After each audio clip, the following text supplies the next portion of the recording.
अपना आके बेड पे सोने के लिए चले जाता है। बेड पे सोने के लिए तो चले जाता है।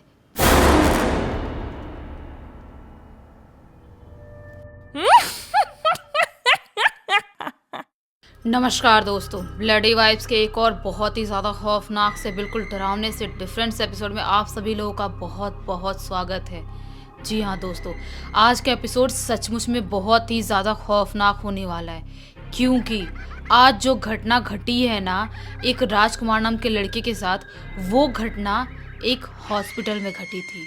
और आप लोगों को तो पता ही है, अगर हॉस्पिटल में कोई घटनाएं घटती है तो किस लेवल तक घटती है। तो चलिए बिना देरी के आज इस खौफनाक स्टोरी की शुरुआत करते हैं। ये जो घटना घटी थी ना राजकुमार नाम के लड़के के साथ, आज से 9 साल पहले घटी थी। 9 साल पहले ये राजकुमार नाम का लड़का बनारस के एक छोटे से गांव में रहा करता था।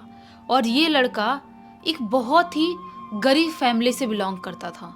बहुत ही गरीब, मतलब कि इसके जो पापा जी हैं ना वो खेती करवाते थे, किसान थे, और उनकी काफ़ी उम्र हो गई थी। मतलब देखा जाए तो उनकी जब एज ज़्यादा हो गई होगी तब शायद उनकी शादी हुई होगी, जिसकी वजह से उनके बच्चे जब तक बड़े हुए तब तक उनकी उम्र बहुत ज़्यादा हो गई थी। तो जो राजकुमार था अपने घर में सबसे छोटा लड़का था। उससे पहले उसकी 4 बहनें भी थी, जिन बहनों की शादी उनके पिताजी ने उनके पास जो खेत था उसमें से थोड़ा थोड़ा बेच के जैसे तैसे करके चारों की शादी करवा दिए थे। और अब इनके घर पे बचा था सिर्फ और सिर्फ राजकुमार। जो राजकुमार था उसको ना लाइफ में कुछ बड़ा करना था, कुछ अच्छा करना था। मतलब उसको ना एक टाइम जाके ऐसा नहीं था कि उसको खेती करना है या गांव में ही रहना है। उसका ऐसा था कि मुझे कोई बड़े शहर में जाना है और लाइफ में कुछ बहुत बड़ा करना है। इसी सपने के साथ साथ वो बहुत पढ़ाई में मेहनत करता था, बहुत मेहनत करता था। बहुत अच्छी स्कूल में उसने एडमिशन लिया था अपने पापा मम्मी से जिद करके, कर्जा लेके। वो लोग घर वाले उसको पढ़ा रहे थे। जैसे तैसे करते करते जब वो बड़ा हुआ, अपने पैर पे खड़े होने लायक हुआ, तो सोचा कि मुझे ना मेडिकल करना है। लेकिन मेडिकल बेचारा वो कैसे कर सकता था? वो तो एक बहुत ही गरीब फैमिली से बिलोंग करता था, और आपको तो पता ही है कि मेडिकल करने के लिए कितना ज़्यादा पैसे चाहिए होते हैं। तो बेचारा अपने घर वालों से बोलता है तो उसकी मम्मी पापा सुनते से शॉक्ड हो जाते हैं। बोलते हैं, बाबू हमारे पास इतने पैसे नहीं हैं, हम तुमको कैसे पढ़ाएंगे, मेडिकल कैसे करवाएंगे। अगर छोटे मोटे पढ़ाई की बात करते तो हम कर्जा वर्जा लेके, लोन लेके सरकार की तरफ से तुमको पढ़वा देते, लेकिन ऐसे कैसे करेंगे हम। घर वाले जब ऐसा बोलते हैं तो बेचारा जो राजकुमार था वो निराश हो जाता है, बहुत सैड होता है। उसको ऐसा लगता है कि मैं पढ़ भी नहीं सकता अब। मेरी एक ही तो मेरे अंदर क्वालिटी है जो पढ़ाई लिखाई में अच्छे से कर पाता हूँ। मैं इतना स्कॉलर हूँ अपने कॉलेज, अपने स्कूल में। अब मैं ये भी नहीं कर पाऊंगा तो किस काम का मैं। हमेशा बेचारा बहुत सैड रहा करता था, बहुत उदास रहता था। तभी उसका एक दोस्त था श्यामू नाम का, वो उसको क्या बोलता है कि यार देख, तुम मेडिकल तो नहीं कर सकता, लेकिन जो तेरे इतने सारे खेत हुए थे उसमें थोड़ा बहुत बिचवा के या पैसे कहीं से कर्जा मांग के तू कंपाउंडर के लिए छोटा मोटा पढ़ाई कर ले। हॉस्पिटल तो लगेगा ना, और अगर अच्छे बड़े हॉस्पिटल में लग गया, गवर्नमेंट हॉस्पिटल में या प्राइवेट में, कहीं पर भी बड़े हॉस्पिटल में, तो कंपाउंडर लोगों की भी अच्छी खासी सैलरी होती है। और तेरा सपना डॉक्टर बनने का तो डॉक्टरों के बीच में भी रहेगा। तो राजकुमार बहुत सोचता है, और सोचने के बाद बोलता है कि हाँ यार, तूने बिल्कुल सही आइडिया दिया, ऐसा कर सकते हैं। और जिसकी हैसियत जितनी रहती है उसको लाइफ में उतना ही करना चाहिए। मेरी हैसियत नहीं है डॉक्टर बनने लायक, मेडिकल करने लायक, तो मैं कंपाउंडर ही कर लूँगा, उसमें क्या हो जाता है। तो श्यामू बोलता, हाँ बिल्कुल तो सही समझा, मैं भी तो नहीं कर पाता ना लाइफ में ज़्यादा कुछ, तो क्या करूँ, मैं भी तेरी तरह ही हूँ। मैं भी छोटा मोटा कुछ कंप्यूटर की पढ़ाई करूँगा तेरे जैसा ही, और मैं भी आगे चल के वही करूँगा। दोनों अपने मेहनत में जुट जाते हैं, दोनों ही अपने स्टडी करते हैं कंपाउंडर के लिए। और एक वक्त ऐसा आता है कि उन लोगों को उसकी डिग्री मिल भी जाती है, वो लोग लकीली अच्छे से पास भी हो जाते हैं। और इसके राजकुमार के घर वालों को ना इससे बहुत उम्मीद थी कि हमने अपना खेत बेच दिए, थोड़ा सा ही खेत का हिस्सा बचा है जहाँ पर हम थोड़ी सी खेती करते, खाने पीने लायक बचता है, और इतना पैसा लगाए हैं, बस ये कैसे भी सक्सेस हो जाए, कैसे भी कुछ भी करके सक्सेस हो जाए। तो जब ये राजकुमार अपने घर आता है, अपने घर वालों को बताता है कि मैं पास हो गया हूँ, तो बहुत ज़्यादा खुश होते हैं। लेकिन राजकुमार ना अपने जहाँ पे रहता था बनारस के छोटे से गांव में, वहाँ के आसपास बहुत सारे हॉस्पिटल में पता लगाता था कि मैं यहाँ पे कंपाउंडर करूँगा तो कितनी सैलरी मेरी क्या मिलेगा।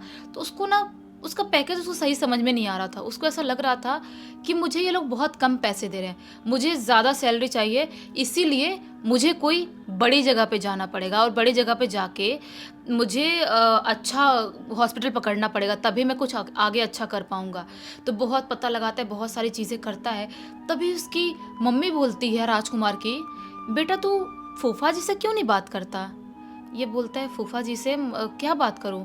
तो इसकी मम्मी बताती है, तेरे जो पापा के भाई हैं, उनकी जो बेटी है, उनके पति ना बनारस में बड़े हॉस्पिटल में डॉक्टर हैं, तो उनसे अगर बात करेगा तो शायद वो तेरा लगवा दे। तो राजकुमार बोलता है, हाँ मम्मी, बात तो कर सकते हैं, लेकिन वो लोग तो अपने नहीं है ना, तो थोड़े दूर के हो गए, तो वो मेरे बारे में सुनेंगे मेरी बात और मुझे अपने बड़े हॉस्पिटल में जॉब लगवाएंगे।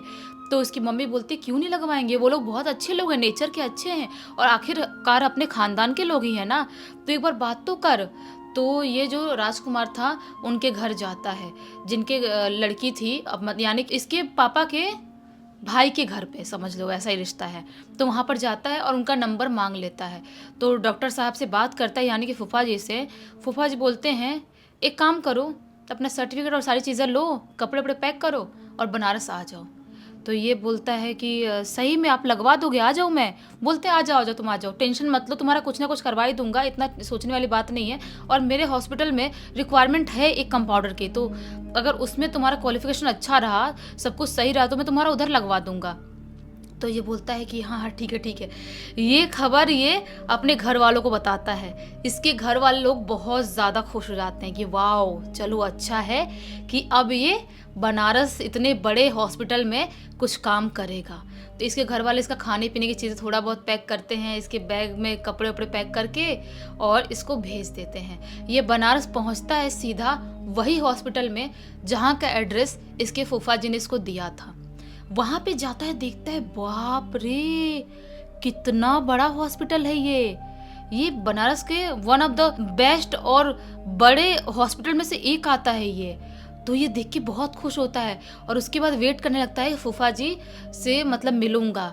तो वहाँ पर रिसेप्शन पे जाता है, उनसे बोलता है इनसे मिलना है, डॉक्टर के नाम बताता है उनका फूफा जी का। तो उसके बाद फूफा जी आते हैं और उसका वेलकम बहुत अच्छे से करते हैं। काफ़ी खुश होता है, सोचता है कि इतने बड़े डॉक्टर होने के बाद भी एक बूंद भी घमंड नहीं है इनको, इतने अच्छे से मेरा वेलकम कर रहे हैं और इतने वेलकमिंग टाइप के आदमी है, बहुत अच्छा लगा उसको।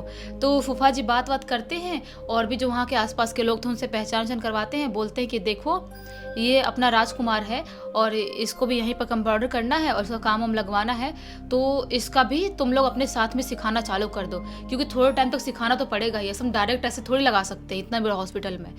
तो फूफा जी ना इसका इंट्रोडक्शन करवाते हैं एक संदीप नाम के बूढ़े से व्यक्ति के साथ। जो बूढ़े व्यक्ति थे ना वो भी कंपाउंडर ही समझ में आ रहे थे, कपड़ों पर देख के तो वही लग रहा था। उनसे फूफा जी इसका इंट्रोडक्शन करवाते हैं राजकुमार का। वो संदीप जी से मिलके उनको प्रणाम करता है और उसके बाद संदीप जी को सब कुछ समझा देते हैं। फूफा जी बोलते हैं कि अपने साथ ही रखना और सब काम सिखाना, उसके बाद आगे चल के इसका भी अपन इस हॉस्पिटल में फिक्स करवा देंगे। तो ऐसा ही होता है। फूफा जी अपने बाकी काम के लिए पेशेंट को देखने के लिए चले जाते हैं। अब संदीप जी से थोड़ी बहुत बात होने लगती है राजकुमार की बात होती है, थोड़ा बहुत दिखाता है पूरा हॉस्पिटल, संदीप जी दिखाते हैं, सब कुछ बताते हैं, देख के बहुत खुश होता है। लेकिन एक एरिया ना इसको थोड़ा सा अलग सा और अजीब लग रहा था। वो एरिया ऐसा लग रहा था कि यहाँ पे कुछ बहुत सारी चीज़ें जलती होगी, थोड़ी स्मेले टाइप लग रहा था। तो उस एरिया को देख के थोड़ा शॉक्ड होता है ये। तो संदीप जी बोलते हैं, क्या हुआ, तुम इस एरिया को देख के शॉक्ड हो रहे हो? तो राजकुमार बोलते हैं, हाँ यहाँ पे थोड़ा अलग से स्मेल भी और थोड़ा अलग वाइब लग रहा है यहाँ पे। तो संदीप जी बोलते हैं, बाबू ये वो जगह है जहाँ पर मुर्दों को अगर अंतिम संस्कार करने के लिए कोई नहीं है, या बहुत लोग चाहते हैं कि लाइट के द्वारा, मतलब कि समझ लो आप बिजली से उनकी बॉडी को जला देते हैं, वैसा टाइप का प्रोसेस होता है, वो सारी चीज़ें यहाँ पर करते हैं। तो ये बोलता है कि बाप रे, मैंने तो ज़िंदगी में पहली बार देखा हूँ, मैंने इससे पहले कभी ऐसा कोई सीन नहीं देखा था। संदीप जी बोलते हैं, बाबू आखिरी बार ही समझ लो देखा है और पहली बार देखा है, तुम रात के वक्त पे यहाँ पर आने के लिए मत सोचना। तो बोलता है राजकुमार क्यों, ये तो हॉस्पिटल के अंदर ही है ना, तो यहाँ पर क्यों रात में नहीं आ सकता। संदीप जी बोलते हैं कि देखो अभी तुमको डरा के ज़्यादा ज़्यादा चीज़ें बता नहीं सकता मैं, बस तुम यहाँ से थोड़ा दूर ही रहना, यहाँ पे ज़्यादा आना जाना मत करना। तो ये बोलता है ठीक है, ज़्यादा आर्गूमेंट नहीं करता है, क्योंकि अब नए नए लोग थे, नए लोगों से इतनी इतनी बहसबाजी तो कर नहीं सकता। और बेचारा थोड़ा छोटे से गाँव से आया हुआ था, बनारस का बड़ा शहर देख के एकदम खुश हो गया था और अंदर से अलग फील कर रहा था बिल्कुल। उसके बाद दिन भर देखता है, घूमता है, और शाम का जब वक्त आता है, फूफा जी क्या बोलते हैं, बेटा देखो राजकुमार, तुम तो कोई घर वर तो जानते नहीं हो, तुमने रेंट पे कोई घर तो लिया नहीं होगा, और हमारे घर पे उतना कंफर्टेबल नहीं रहेगा, क्योंकि वहाँ पे बहुत सारे स्टाफ्स भी हैं, वहाँ पे काम करने वाले कुक रहते हैं और भी बहुत सारे लोग रहते हैं। तुमको मैं हॉस्पिटल में ही एक कमरा दिलवा दूंगा, जो हॉस्पिटल के पीछे साइड में कमरे हम रखवाते हैं, जहाँ पर कंपाउंडर या डॉक्टर किसी को कभी रुकना हुआ, गेस्ट हाउस टाइप है, वहाँ पे रखवाते हैं, तो तुम भी एक कमरे में रह सकते हो। वो मैं संदीप जी को बता दूंगा, तुम उनसे बात करके वहाँ पे अपना सामान वामान रख के शिफ्ट कर लेना। जब तक तुम्हारा अच्छे से जॉब ना लग जाए, जब तक तुम यहाँ पे अच्छे से काम ना करने लग जाओ, तब तो तुम यहीं पे रहना, और एक बार सब कुछ अच्छे से फिक्स हो गया तो बाहर रेंट पे लेके कोई घर रहना स्टार्ट कर देना। ये सोचता है चलो अच्छा है, इतनी हेल्प किए हैं मेरी, अब मैं ज़्यादा एक्सपेक्ट नहीं कर सकता, क्योंकि कुछ भी बोलो, अब इतने बड़े डॉक्टर हैं, अपने घर पे तो रखेंगे नहीं, और अपने फूफा जी तो है नहीं, तो उतना उसको फ़र्क नहीं पड़ता। सोचता है कि बस दिलवा दिए घर ना, यहाँ पे रहूँ या उनके घर पे रहूँ, बात तो एक ही है। तो ज़्यादा नहीं सोचता है, संदीप जी से बात करता है। संदीप काका बताते हैं इसको कि इस रूम में चलो और यहाँ पे से शिफ्ट कर लो। वो रूम भी अच्छा खासा था, एक सिंगल सा रूम ही था और बाथरूम था और कुछ नहीं था वहाँ पर, बस स्टे करने के लिए ऐसा बना के रखा था। वहाँ पे मस्त वो रहने लगता है और अपना काम मस्त ये उस हॉस्पिटल में करना स्टार्ट कर देता है। पूरे 3 महीने गुजर जाते हैं। 3 महीने तक इसकी लाइफ में कोई भी तकलीफ, कोई भी दिक्कत, कुछ भी प्रॉब्लम नहीं थी। अब ये बहुत फ्रेंडली हो गया था सबसे अच्छे से बात करता था, सबके साथ अच्छे से टाइम स्पेंड करता था, अपना काम वाम भी करता था, और काफ़ी हद तक ये काम करना और चीज़ों को हैंडल करना सीख गया था, क्योंकि फूफा जी भी अपने साथ इसको काफ़ी टाइम पे रखा करते थे। तो इसकी लाइफ ऐसी मस्त निकल रही थी। तभी एक दिन की बात है, 3 महीने के बाद एक दिन अचानक से बहुत ही हॉस्पिटल में हड़कंप मच जाता है, जैसा कि बहुत भाग रहे हैं, दौड़ रहे हैं, बहुत ही कुछ अजीब सा भयावह बोलते हैं ना, वैसा माहौल वहाँ पे हो जाता है। ये थोड़ा शॉक्ड होता है, क्योंकि 3 महीनों में पहली बार इसने कुछ ऐसा मंजर देखा था। तो ये संदीप काका से पूछता है कि क्या हुआ काका, ये लोग ऐसे भाग भाग क्यों रहे हैं और ऐसा माहौल क्यों दिख रहा है, बहुत डरावना माहौल लग रहा है अभी। संदीप काका बोलते हैं कि बेटा कुछ बड़ा केस हुआ है, कुछ तो बड़ा कांड हुआ है, जो इतना सब कुछ तहलका मच गया है यहाँ पर। तो राजकुमार बोलता है क्या कांड। बोलते हैं संदीप काका कि एक्सीडेंट हो गया है, बहुत भारी एक्सीडेंट हुआ है। एक फैमिली कोई कार से जा रही थी और एक ट्रक वाले ने, दोनों का टकराव हुआ है, और जिसकी वजह से ट्रक वाला भी नहीं बच पाया उलटने की वजह से, और फैमिली वाले लोग भी बहुत बुरी तरह से घायल हैं, जैसा कि उसमें से कोई बचेगा कोई नहीं बचेगा। तो ये बहुत डर जाता है, सोचता है बेचारे लोग यार, कैसे कैसे फैमिली वाले कहीं जा रहे होंगे और अचानक से ऐसा एक्सीडेंट हो गया।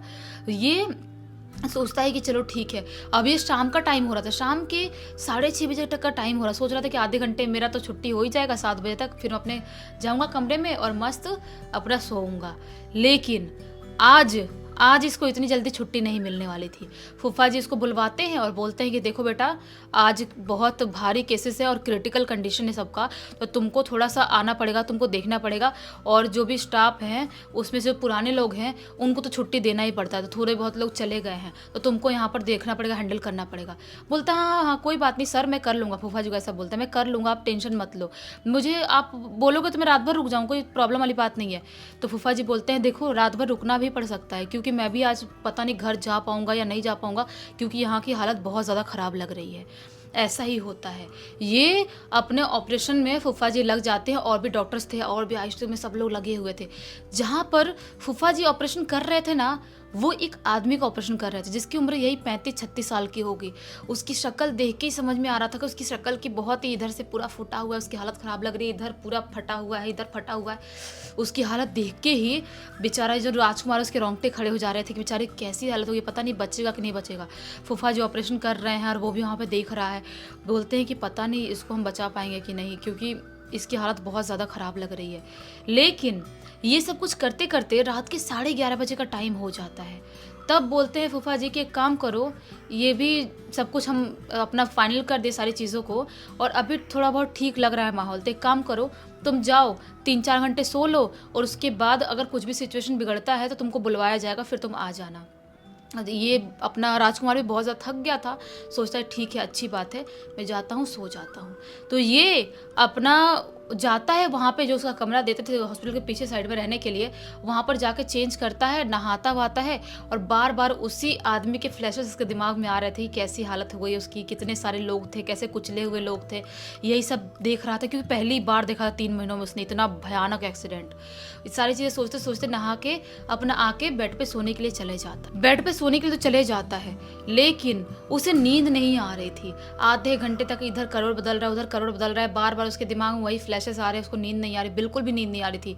जैसे तैसे करते करते उसको नींद आ ही जाती है फाइनली। अब वो सोने लगता है, सोने तो लगता है और सो भी जाता है, गहरी नींद में सो जाता है। लेकिन जैसे ही रात के 2 बजते हैं, अचानक से उसकी आँख खुलती है। उसको महसूस होता है कि मेरे कमरे के बाहर कोई भाग रहा है, बहुत ही जोर जोर से कोई भाग रहा है, कभी इधर जा रहा है, कभी उधर जा रहा है, कभी इधर जा रहा है, कभी उधर जा रहा है, जैसा है कोई बहुत ही भारी कदमों से भाग रहा है। ये थोड़ा सा घबराते हुए उठता है और अपने बेड पे बैठ जाता है। सोचता है कि इस टाइम पे ऐसे कौन भाग रहा है, और वो भी ये हॉस्पिटल वाला एरिया है, यहाँ पर ऐसे कोई अलाउ नहीं है, और बच्चा कोई यहाँ पर कैसे रह सकता है। ये सारी चीज़ें सोच ही रहा होता है, तभी जो भागने की आवाज़ थी ना, और ज़ोर ज़ोर से बढ़ जाती है, और भागने की आवाज़ के साथ साथ किसी की बहुत ज़ोर से भारी आवाज़ में हंसने की आवाज़ आने लगती है। ऐसे करके हंसने की आवाज़ आने लगती है। ये घबरा जाता है और घबरा के अपने बेड से उठता है और बोलता है, कौन है बाहर? बाहर कौन है? ये कौन सी हरकत है? तुम जो कोई भी हो, ये सब कुछ करना बंद कर दो, मैं डरने वालों में से नहीं हूं। जैसे ये बोलता है, वो आवाज़ रुक जाती है। उसके बाद वो वापस से बेड पे जाके बैठ जाता है, और 15-20 मिनट तक कोई भी उसको आवाज़ नहीं आती है। बाहर बिल्कुल सन्नाटा हो गया था। उसको ऐसा लगा कि जो कोई भी था मजाक कर रहा था, वो चला गया।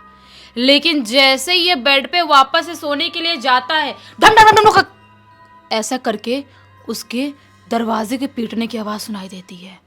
ये बहुत ही ज़्यादा घबरा जाता है, इतना घबराता है कि फटाक से अपने बेड से उठता है और जाता है, दरवाज़ा खोल देता है। लेकिन जैसे ही दरवाज़ा खोलता है, क्या पाता है कि बाहर कोई भी नहीं है। अब ये थोड़ा सा घबरा जाता है, कौन है ये, कौन मजाक कर रहा है, और थोड़ा सा गुस्सा भी आता है, मिक्स रहता है। और जो दरवाज़ा बजा के भाग रहा है, ऐसे भाग रहा है, क्या है ये सब कुछ। वो कुछ टाइम तक खड़े रहता है वहाँ पे, और जब कोई भी दिखाई नहीं देता, जाके अपने बेड पे वापस से सो जाता है दरवाज़ा बंद करके। लेकिन जैसे ही अपनी आंख बंद करता है, सोने ही वाला होता है, वापस से ढम ढम ढम ढम करके दरवाज़ा बजाने की आवाज़ आती है। वो सोचता है कि कौन है। इस बार उसको बहुत गुस्सा आता है। उसके ना साइड में ही एक वो डंडा टाइप रखा करता था, तो वो डंडा उठाता है और जैसे ही दरवाज़ा खोल के मारने के लिए जाता है, क्या पाता है, अरे ये तो संदीप काका खड़े हैं। बोलता है, क्या हुआ संदीप काका, आप यहाँ पर क्यों खड़े हो? संदीप काका बोलते हैं कि बेटा राजकुमार, चलो तुम्हारी ज़रूरत है, वहाँ पर सर ने बुलाए हैं, यानी कि फूफा जी ने। तो ये बोलता है कि हाँ हाँ ठीक है, लेकिन आप कर रहे थे क्या ये सब कुछ? संदीप काका बोलते हैं, क्या कर रहा था मैं? दौड़ रहे थे, दरवाज़ा पीट रहे थे। संदीप काका बोलते, देखो बेटा, हॉस्पिटल में बहुत प्रॉब्लम हो रही है, तो तुम मजाक मत करो मेरे से, अभी जल्दी चलो। और संदीप काका जो टोन था बात करने का, जो तरीका था, बहुत ही रूड था। सोचता है राजकुमार ऐसे क्यों बात कर रहे हैं। फिर उसको सेकंड थॉट आता है कि हो सकता है कि बहुत हॉस्पिटल में परेशान है, वो सुबह से लगे हुए हैं, इसलिए ऐसी बात कर रहे होंगे। वो बोलता है कि ठीक है, मैं चेंज करके कपड़े पहन के आता हूँ, आप यहीं पर रुको। संदीप काका बोलते हैं कि ठीक है। तो वो जाता है अपना और कपड़ा चेंज करने लगता है। कपड़ा चेंज करके वापस दरवाजे के बाहर आता है, तो क्या पाता है, संदीप काका तो यहाँ पर है ही नहीं। वो समझ नहीं पाते, संदीप काका मुझे बुलाने के लिए आए थे और मुझे बिना लिए चले गए, ये कौन सी बात होती है। सोचा छोड़ो यार, जाने दो, कोई बात नहीं, मैं जाता हूँ हॉस्पिटल में, इतनी कोई बड़ी बात नहीं है। वो अपना उठता है और हॉस्पिटल की तरफ निकलने लगता है। लेकिन जैसे ही वो कुछ कदम चल के गया था, हॉस्पिटल जाने के लिए ना 2 रास्ता था। एक रास्ता था इधर लेफ्ट तरफ से, जो सीधा मेन जो डॉक्टर्स रहते हैं हॉस्पिटल, जो जहाँ पे लोग एडमिट रहते हैं, वो रास्ता था। और एक रास्ता इधर से जाता था जहाँ पर मुर्दों को फायर करते थे, उस तरफ से भी हॉस्पिटल का रास्ता था। मतलब गोलाई में ऐसा हॉस्पिटल बना हुआ था। तभी उसको अचानक से जो मुर्दों वाला जो रास्ता था ना, उधर से किसी के बहुत जोर से भागने की आवाज़ सुनाई देती है। वो सोचता है कौन है ये। पहली बात कि मैं इधर से जाने वाला था, लेकिन इधर से नहीं जाऊंगा, मैं मुर्दा वाले रास्ते से ही जाऊंगा और देखता हूँ कौन है जो रात भर हॉस्पिटल में ऐसे भाग रहा है और मुझे परेशान कर रहा है। ये अपना इधर से ना जाके लेफ्ट तरफ से राइट की तरफ निकल जाता है उस मुर्दों वाले के रास्ते की तरफ। वहाँ वो जाता है, जाता जाता उसको कोई दिखाई नहीं दे रहा, सिर्फ भागने की आवाज़ सुनाई दे रही थी। जा रहा है, जा रहा है, जा रहा है। जाते जाते जहाँ पर मुर्दों को फायर करते थे उस जगह पर पहुँच जाता है। और जैसे उस जगह पर पहुँचता है, क्या पाता है, यहाँ पर तो एक आदमी खड़ा है। और उस आदमी की शक्ल इसको काफ़ी हद तक पहचानी पहचानी समझ में आती है। ये बोलता है कि कौन हो आप, यहाँ पर क्यों खड़े हो। वो जो आदमी था कुछ भी रिएक्ट नहीं करता, चुपचाप वहाँ पर ऐसे ही भूत बन के खड़ा है, कुछ नहीं बोल रहा है, ऐसे कैसे ही खड़ा है। ये बोलता है, हेलो, मैं आपको जानता हूँ क्या, आपकी शक्ल मुझे देखी देखी लग रही है। वो सिर्फ इसकी तरफ ऐसा देखता है, ऐसे स्माइल करता है और फिर वापस से जहाँ पर मुर्दों को फायर करते थे उस तरफ देखने लगता है, ऐसे स्माइल करते करते। ये अपने दिमाग पे जोर डालता है, कहाँ देखा है मैंने इस इंसान को, कहाँ देखा है, कहाँ देखा है। तभी उसे याद आता है, अरे ये तो वही इंसान है जिसका ऑपरेशन बहुत टाइम पहले चालू था, जो शाम के टाइम में एक्सीडेंट होके आया था, जो 35-36 साल का आदमी था, जिसका पूरा यहाँ पे कुचला हुआ था, यहाँ पे कुचला हुआ था, इधर कुचला हुआ था। ये इंसान नॉर्मल कैसे दिखाई दे रहा है, शक्ल तो पूरी इसकी वही की वही है। ये अभी सोच ही रहा होता है, तभी अचानक से वो जो जहाँ पर आदमियों को फायर करने से पहले लेटाते हैं ना, उस जगह पे वो आदमी लेटता है और घचाक से उसके अंदर चला जाता है, जहाँ पर धधकाते हुए आग जल रहा होता था। उसके अंदर जाता है और वो बंद हो जाता है। ये इतनी जोर से घबराता है, इतनी जोर से चीखता है और चीखते हुए वहाँ से भागता है। ये जो मंजर था ना, बहुत ही ज़्यादा खौफनाक मंजर था कि कोई इंसान खुद को ही वो जलती हुई आग में फेंक रहा है, झोंक रहा है। और जो इंसान कुछ टाइम पहले इतना कुचला हुआ था वो नॉर्मल कैसे दिखाई दे रहा है। सारे थॉट्स उसके माइंड में आ रहे, भाग रहे भागते भागते थोड़ी दूर आगे आया ही है कि वापस से उसको सामने वही इंसान दिखाई देता है। और जो वो इंसान दिखाई देता है ना, वो इस बार पूरी तरह से कुचला हुआ, इधर से खून निकल रहा है, इधर से खून निकल रहा है, इधर से खून निकल रहा है, और बहुत ही जोर से इसको देख के ऐसे करके हंस रहा है। ये बहुत ही ज़्यादा घबरा जाता है, इतना घबराता है कि सोचता है मैं क्या करूँ, कुछ समझ में नहीं आता है। ये उसके पास से जैसे ही भागने के लिए मुड़ता है, जो इंसान उस तरफ दिखाई दे रहा था उसके सामने आकर खड़े होता है और ज़ोर से चिल्लाता है। और जैसे उस इंसान चिल्लाता है, वैसे ये इतना ज़्यादा घबरा जाता है कि वहीं पर गिरता है और गिर के बेहोश हो जाता है। उसके बाद पूरी रात कैसे निकल गई उसको बिल्कुल भी नहीं पता। उसकी आँख खुलती है दूसरे दिन सुबह उसकी आँख खुलती है। जब वो होश में आते देखता है फूफा जी मेरे सामने खड़े हैं। बोलते क्या हुआ राजकुमार, तुम ऐसा बेहोश क्यों गए थे हॉस्पिटल के, और मुर्दा वाले इधर क्यों गए थे तुम एरिया की तरफ रात के टाइम में। ये बहुत ज़्यादा घबराया उठता है, बोलता है मैं जिंदा हूँ फूफा जी, वो ऐसा हुआ था। रात की सारी कांड फूफा जी को बताता है। फूफा जी बोलते हैं व्हाट नॉनसेंस, कैसी बात कर रहे हो, ऐसा थोड़ी हो सकता है। वो जो पेशेंट तुम जिसकी बात कर रहे हो वो तो तुम गए थे उसके थोड़ी देर बाद ही ऑफ हो गया था। बोलते क्या बात करो फूफा जी, मैंने उसको देखा था वहाँ पे, वो गली में मैंने देखा था उसको। फूफा जी बोलते हैं एक काम करो, तुम आराम करो, मेरे और भी पेशेंट हैं, मैं वहाँ पे जा रहा हूँ, ज़्यादा तुम इतना मत सोचो, दिमाग पे इतना प्रेशर मत डालो। और जो संदीप काका थे वो उसके सामने ही खड़े होके अजीब सा डर रहे थे। ये संदीप काका अपने सामने बुलाता है, बोलता है संदीप काका इधर आइए। संदीप काका बोलते हैं क्या हुआ। वो ये बोलता है आप मुझे रात में बुलाने के लिए क्यों आए थे, और बुलाने के लिए आए तो आए, आप अचानक से मुझे लिए बिना भाग क्यों गए। संदीप काका बोलते हैं क्या बात कर रहे हो भाई, मैं तुमको बुलाने के लिए नहीं आया था। ये बोलता है क्या बात कर रहे हो, आप आए थे, मुझे दरवाज़ा बजा थे, मैंने दरवाज़ा खोला था, चेंज करके ये कंपाउंडर वाला कपड़ा पहना, फिर मैं आया। संदीप काका बोलते हैं बेटा तुम्हारे साथ भी वो हो गया। ये बोलता है क्या हो गया। संदीप काका बोलते हैं कि यहाँ पर इस हॉस्पिटल में आज से पहले और भी बहुत सारे लोगों के साथ ये सब कुछ हो चुका है, कि जो चीज़ें नहीं होती हैं वो चीज़ें भी दिखाई देती हैं।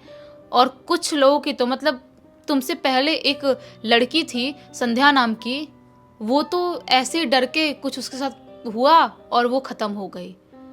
ये बोलता है कि संदीप काका जब यहाँ पे इतनी प्रॉब्लम है तो फिर हॉस्पिटल को खोल के क्यों रखा है। संदीप काका बोलते हैं कि डॉक्टर्स इन सारी चीज़ों पर विश्वास नहीं करते और यहाँ ये बहुत बड़ा हॉस्पिटल, नामी हॉस्पिटल, इसको ऐसे बंद भी नहीं कर सकते, इसलिए ये खोल के रखा गया है।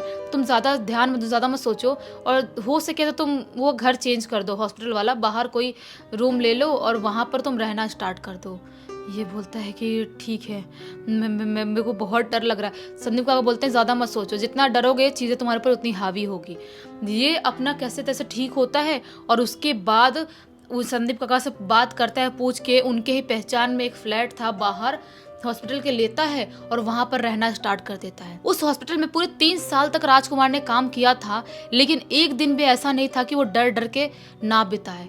मतलब कुछ ऐसा खौफनाक उसने एक्सपीरियंस कर ही लिया था, लेकिन 3 साल बाद उसने दूसरा हॉस्पिटल ज्वाइन कर लिया और वहाँ पे काम करने लगा। और लकीली अभी भी वो काम कर रहा है। अभी उसकी उम्र बहुत ज़्यादा हो गई है, 9 साल पहले घटना घटी थी, लेकिन कुछ भी प्रॉब्लम उसकी लाइफ में अभी है ही नहीं। ये पूरी की पूरी स्टोरी उसने ही खुद मुझे इंस्टाग्राम में लिख के भेजा है। आप लोग बताना कि उसकी ये खौफनाक स्टोरी आप लोगों को कैसी लगी। अगर अच्छी लगे तो इस वीडियो को लाइक कर देना, चैनल को सब्सक्राइब कर देना, बेल को दबा के ऑल पे क्लिक कर देना, ताकि जब भी ऐसी खौफनाक वीडियो डालें सबसे पहले आप लोग पास पहुँचे। चलिए कल वापस से मिलते हैं, तब तक के लिए बहुत बहुत धन्यवाद। और हाँ, निखिल आज की वीडियो में इसलिए नहीं था क्योंकि वो कहीं पे गया हुआ है शादी में अपने रिलेटिव के यहाँ, तो एक और वीडियो उसके बिना आएगा और उसके बाद वो वापस से मेरे साथ वीडियो में आने लगेगा। तो ज़्यादा टेंशन मत लो, मेरे वीडियोज़ को एंजॉय करो।